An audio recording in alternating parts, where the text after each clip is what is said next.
Assalamualaikum warahmatullahi wabarakatuh. A'udzu billahi minasyaitonir rajim. Bismillahirrahmanirrahim. Alhamdulillahilladzi an'amana bi ni'matil imani wal islam.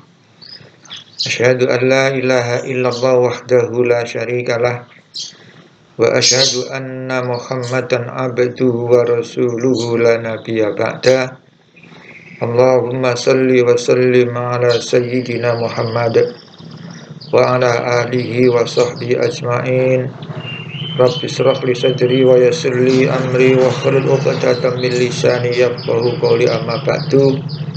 Para alim, para ulama, para kiai, para guru, ustadz, ustadzah, anak-anak yang senantiasa saya muliakan, alhamdulillah pada kesempatan yang berbahagia ini kita masih diberikan kesempatan oleh Allah untuk menyampaikan dan belajar bersama tentang pelajaran akidah akhlak. Mudah-mudahan senantiasa kehidupan kita membawa keberkahan sehingga kita mendapatkan keselamatan di dunia, lebih-lebih di akhirat kelak. Allahumma amin. Selawat salam semoga tetap terlimpahkan kepada baginda Rasulullah Muhammad SAW dengan bacaan Allahumma sholli wa sallim alaih. Anak-anak semuanya, sebelum pertemuan kita pada pagi hari ini, marilah majelis ini kita buka dengan bacaan Ummul Quran ala hadiniyah wa ala kulli niyatin sholihah bi syafaati Rasulullah Muhammad sallallahu alaihi wasallam. Al-Fatihah. A'udzu billahi minasyaitonir rajim. Bismillahirrahmanirrahim. Alhamdulillahi rabbil alamin. Ar-Rahmanir Rahim. Maliki yaumiddin. Iyyaka na'budu wa iyyaka nasta'in. Ihdinas siratal mustaqim. Siratal ladzina an'amta 'alaihim ghairil maghdubi 'alaihim waladdallin. Terima kasih anak-anak semuanya. Pada hari ini saya akan menyampaikan materi tentang akhlak terpuji.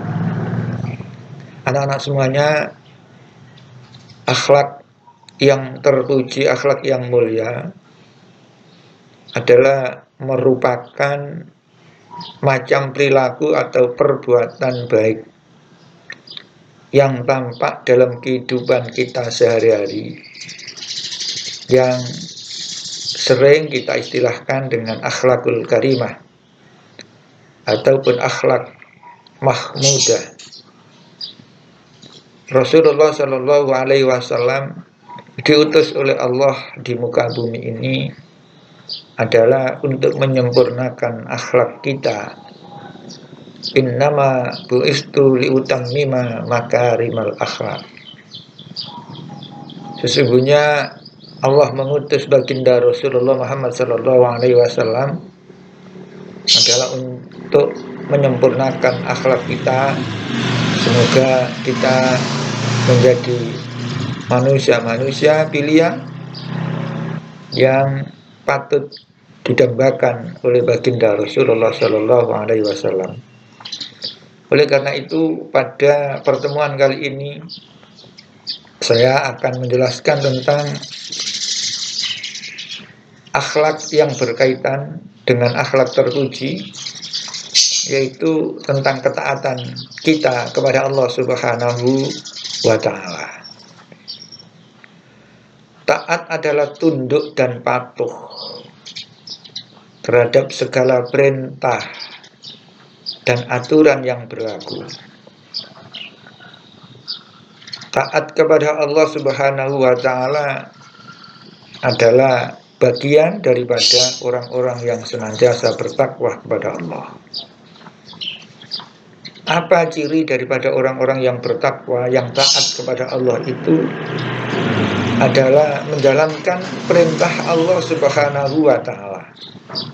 Di antaranya perintah Allah yang patut kita lakukan, yang wajib kita lakukan adalah menjalankan sholat 5 waktu dan juga berbakti kepada kedua orang tua. Ridallahu fi ridal walidaini wa suhtullahi fi suhtul walidaini. Bahwasanya Allah itu ridha, mengikuti ridhonya kedua orang tua. Oleh karena itu kita sebagai seorang anak patutlah kita selalu taat, berbakti kepada kedua orang tua kita. Di samping itu, orang-orang yang taat itu, orang-orang yang bertakwa kepada Allah itu akan senantiasa jujur dalam perkataan, tidak akan pernah berdusta. Karena orang yang berdusta adalah tanda daripada orang-orang yang munafik. Oleh karena itu, kita sebagai seorang hamba Allah, sebagai seorang anak, seorang manusia, patut untuk senantiasa taat dan bertakwa kepada Allah Subhanahu wa Ta'ala. Selanjutnya, akhlak yang terpuji yaitu tentang ikhlas. Ikhlas itu adalah mengharap ridha Allah Subhanahu wa Ta'ala semata dalam segala hal. Apapun yang kita lakukan adalah semata-mata mengharapkan ridha Allah. Selalu bersyukur dalam kondisi apapun, saling mengasihi sesama manusia. Sedangkan perbuatan yang dapat merusak keikhlasan manusia itu diantaranya adalah riya, memperlihatkan amal kepada orang lain, semata-mata ingin mendapatkan sanjungan dari orang di sekitar kita.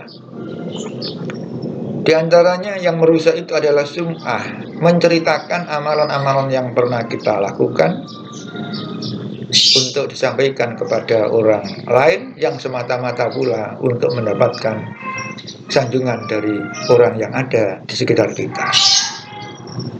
Yang merusak diantaranya adalah meremehkan amalan orang lain, memamerkan amalan-amalan yang kita lakukan yang semata-mata adalah ingin mendapatkan penghargaan dari orang yang melihat apa yang kita lakukan. Israf adalah bagian daripada perilaku yang merusak keikhlasan. Israf ini adalah bersekutu dengan yang lain.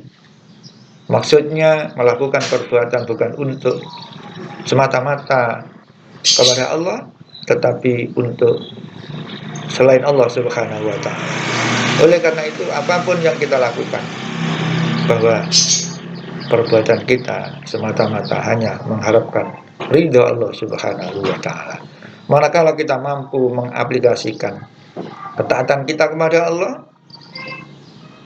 berbakti kepada kedua orang tua kita, berbicara dengan jujur, tidak berdusta, dan apa yang kita lakukan senantiasa ikhlas mengharapkan ridha Allah, maka insya Allah kita termasuk orang-orang yang mendapat kemuliaan di sisi Allah Subhanahu wa Ta'ala.